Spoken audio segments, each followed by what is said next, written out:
Possiamo definirla l'assemblea zero.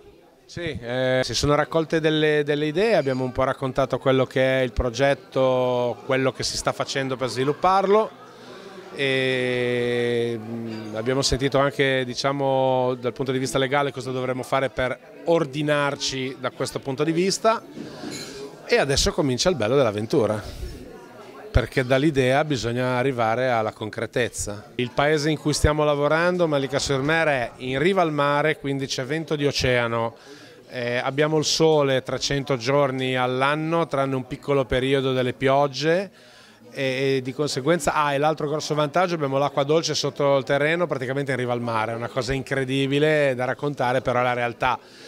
I piccoli passi messi insieme con tanta gente, più gente c'è, ti fanno arrivare sicuramente a raggiungere l'obiettivo.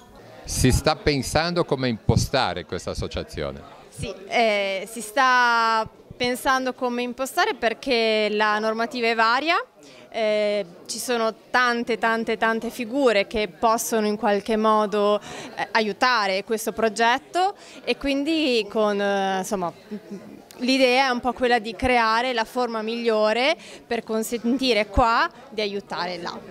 In che cosa consiste?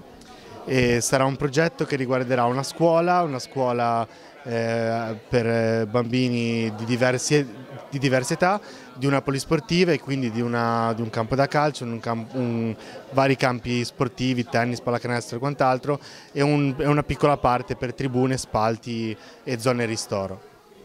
Dunque la scuola sarà nell'ambito della sportiva. Sì, esatto, è molto importante l'aspetto scolastico proprio per dare un futuro anche culturale a questi bambini, oltre che allo sport, molto importante comunque come la scuola.